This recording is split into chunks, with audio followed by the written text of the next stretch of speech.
অযোগ্য ব্যক্তিকে যখন যোগ্যতার চেয়ারে বসানো হয় তখন তার থেকে ভালো কিছু আশা করা যায় না। কথাটা যদিও তিতা হয়, কিন্তু এটা বাস্তব সত্য কথা। এখন কেন বললাম জিনিসটা, সেটা আগে আমি আপনাদের সাথে একটু বুঝাই বলি। ধরেন বাংলাদেশে তো অনেক সেলিব্রিটি আছে, নায়ক বলেন, গায়ক বলেন, গায়িকা বলেন, মডেল বলেন, ক্রিকেটার বলেন, অনেক সেলিব্রিটি আছে, ইউটিউবার বলেন, কন্টেন্ট ক্রিয়েটর বলেন। সেলিব্রিটির তো কোনো অভাব নাই, প্রচুর সেলিব্রিটি। মানে বাংলাদেশের আনাচে কানাচে সেলিব্রিটি আর সেলিব্রিটি।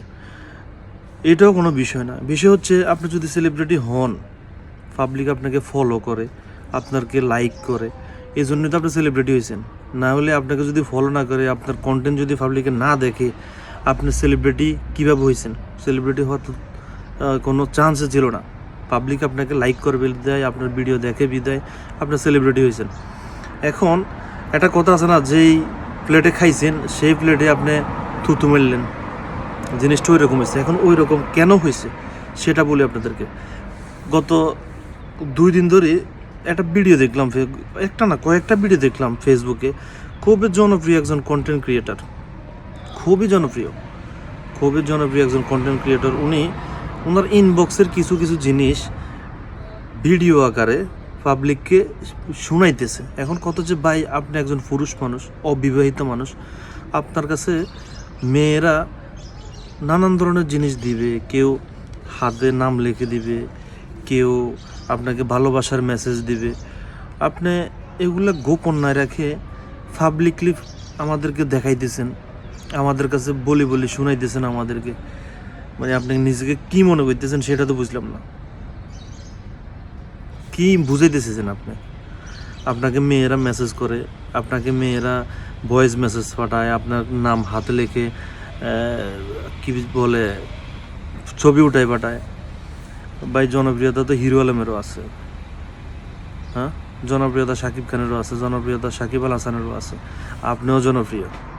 এখন আপনি কোন ক্যাটাগরির জনপ্রিয়, আপনি কোন ক্যাটাগরির সেলিব্রিটি, মাঝে মাঝে আমি এটা চিন্তা করি। আপনার ভিডিও আগে দেখতাম, আপনার পয়েন্টে আসে অর্থনৈতিক কথা ভালো লাগতো, কিন্তু মানে কিছুদিন যাবত আপনার যে কর্মকাণ্ডগুলো দেখাইতেছেন, যে ভিডিওগুলো করতেছেন, সত্যি বলতে আপনার এই ধরনের ভিডিওগুলো অ্যাকসেপ্টেবল না। মানে আপনার কাছ থেকে এই ধরনের ভিডিওগুলো আমরা প্রত্যাশা করি না। আপনার কাছ থেকে আরও ভালো ভিডিও প্রত্যাশা করি। আপনার কাছ থেকে এই ধরনের ভিডিওগুলো আশা করি না। আমি ব্যক্তিগতভাবে আমিও আপনাকে ফলো করি, কিন্তু আপনার এসব ভিডিও দেখার পরে আপনাকে আনফলো করতে বাধ্য হয়ে যাই।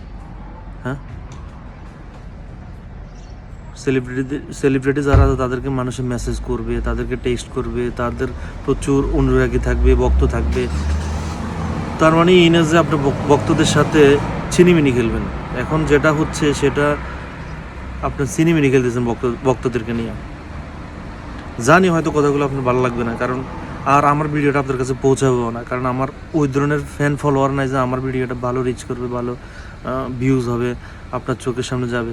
আপনার চোখের সামনে যাক না যাক সেটাতে আমার কিচ্ছু যায় আসে না। আপনার এইসব ফালতু জিনিস আমার ভালো লাগে না, সেটা আমি আমার মনের ভাষা প্রকাশ করলাম।